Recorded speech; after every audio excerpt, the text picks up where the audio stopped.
This is your person's reading. So this reading is a part of my private reading.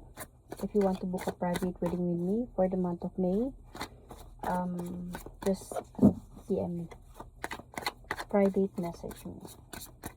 So anyway, your person's reading, dito para sa lahat. Takes what resonates and leave the rest.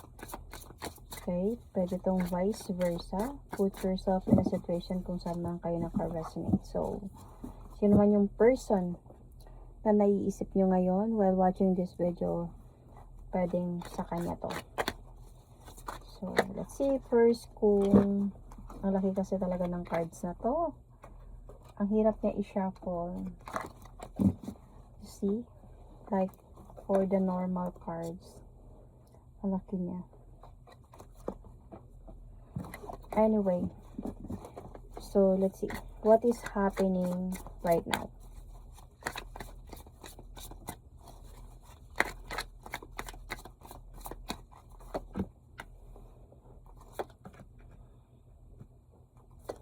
Your person is, I think, hiwalay kayo nito, pero bumabalik siya sa'yo.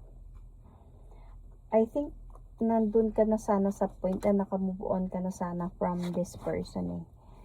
So, pero alam mo, ayaw mo siyang tanggapin. You don't want to accept the offer. Gusto niya bumalik, naghiwalay na kayo nito. So, nag-move on ka na kasi, or nakamove on ka na siguro talaga from this person.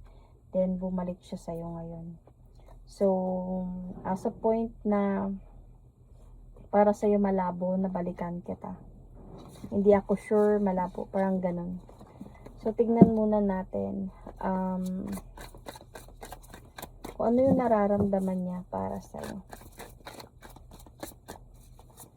Ano yung nararamdaman ng person mo na to for you.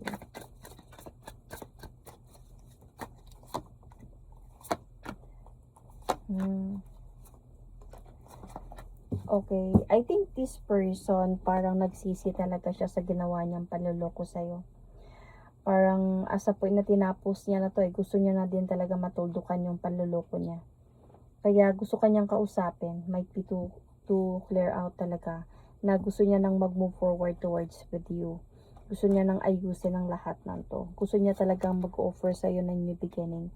So, gusto niya mabalik yung harmony ng pagmamahalan ninyo, to talk to you, might be to start a new beginning with you. Alam niya na sobra kang nasaktan noon. Pero I think nag-take ng risk itong person na to para kausapin ka ulit, para bumalik sa'yo. Niloko ka niya, like cheating ang dahilan talaga nito before. So, ano yung intention ng person na to sa'yo ngayon? Like, other than gusto niyang bumalik, gusto niyang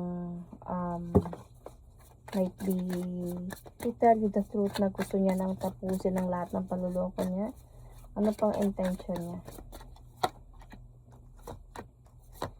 I think gusto niya na magkaroon kayo ng rebirth.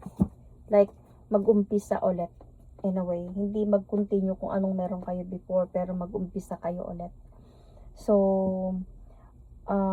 nagpaplano kasi talaga siya dito eh. Pinagpaplanuhan niya to. Parang feeling ko din isa dito is iniisip niya yung responsibility na meron siya sa'yo. Like, baka you are married or you are a couple before na nagkaanak, ganyan, naghiwalay. Kasi nandito yung responsibility. Ito yung isa sa intention niya. Gusto niya mabuo ulit to. Mabuo ulit kayo. And especially din, na makuha niya yung loob mo ulit. Yung makuha niya yung pagmamahal mo. Okay, yung mamahalin mo siya ulit. Kasi I think as a point na hindi madali din para sa kanya na bumalik talaga sa'yo. Sa totoo lang. Dumating din siya sa point na nag-iisip din siya na hindi na lang siguro dahil alam niya hindi mo na siya tatanggapin. Pero nagkakaroon siya ng other options in a way when it comes to making decision. Might be itong decision na to ang ginawa niya na bumalik sa'yo para mabuo kayo ulit. Yun. So, any plan from this person? Ano ba yung plano niya?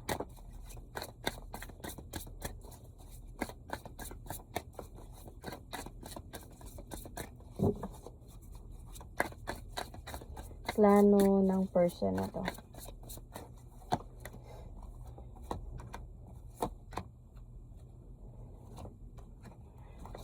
Plano niya talaga, really, na magkaroon kayo ng successful, na pagsasama, mabuo, like mabuo yung pamilya, at saka yung parang magpapatuloy na yung, kumbaga mag-umpisa ulit at magpapatuloy yung pagmamahalan in a way, yung buo, at hindi na magkakahiwalay pa kasi willing talaga siya mag-offer sa'yo ng new beginning dito.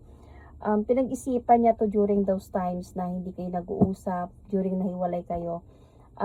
Nagso-searching to siya kumbaga, and while walking sa dark path, nakita niya yung light na kasama ka pa rin niya, might be in the future or something like that, kaya he made that decision. But the thing here is, ikaw kasi naka-move on ka na, so parang gusto niya ng second chance, might be sa marriage ninyo. You might be married with sa person na to, and gusto niya ng another chance to move forward towards with you in a way. Ang problema lang kasi ikaw, naka-move on ka na kasi from this person pero willing pa din talaga siya, gagawa pa din talaga to siya ng way na ayusin yung mga dapat ayusin sa inyo, kausapin ka kung kaya niya. So may lihim pa ba siya sa'yo? Meron pa ba siyang tinatago sa'yo?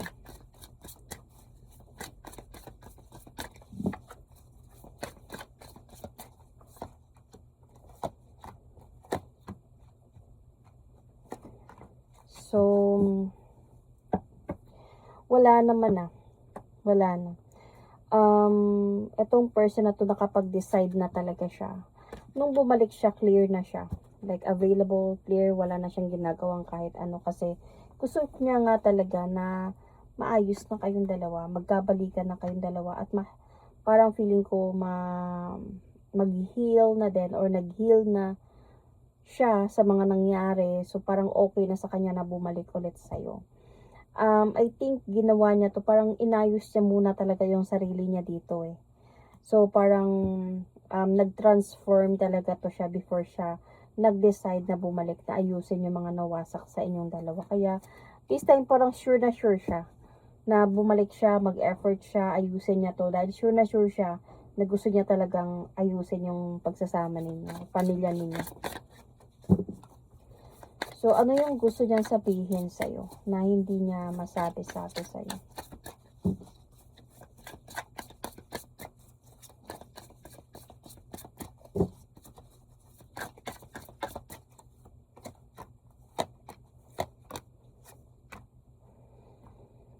Okay, so, hindi ko ginusto ang umalis noon. Labag sa loob ko yun. Kaya lang ayaw ko na lang siguro talaga ng gulo. Ayaw ko ng away. Ayaw ko ng gulo.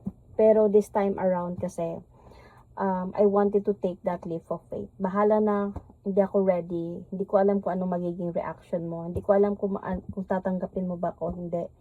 Pero gagawin ko to para sa mga anak natin. Could be. Okay, could be. And as well as, kasi ito is a father energy din to So, para to sa pamilya, in a way.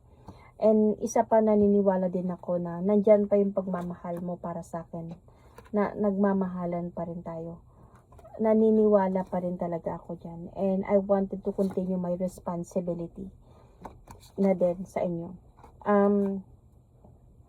Hindi kasi ako nakakatulog sa gabi talaga. Like, parang, para sa akin kasi is like, hindi siya madali. Okay? Alam kong napagod ka na at kaya ka nag-move on na. Napagod ka na sa kakaantay before. Alam kong nagantay ka during those time na sobrang gulo pa ng sitwasyon natin. Nagantay ka na ayusin ko ng maaga yung connection natin, yung pagsasama natin dalawa. Pero during those times kasi sobrang gulo pa ng sitwasyon. Sobrang hindi ko alam kung anong gagawin ko. Kaya nag-take ako ng time na might be to have some soul searching. And then I realized this time, and I'm ready this time na ayusin, panindigan yung responsibility ko. Ayusin yung pamilya natin at Kung pwede, ligawan ka niya ulit, ligawan ka niya. Kasi gusto niya na maging masaya kayo ulit. Gusto niya nang maging masaya ulit. At magkaroon ng tahimik na buhay kasama kayo. So, ano yung possible na magiging outcome dito?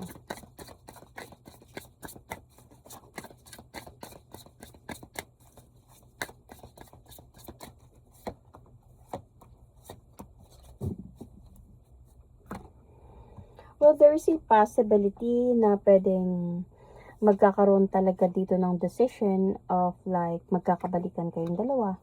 Possible na pwedeng magkabalikan kayong dalawa, pero ang problema lang dito sa'yo, hindi mo makakalimutan yung sakit na binigay niya sa'yo before. And dahil sa hindi mo makakalimutan yun, parang ito yung magiging sanhi ng pag-aaway ninyo ulit.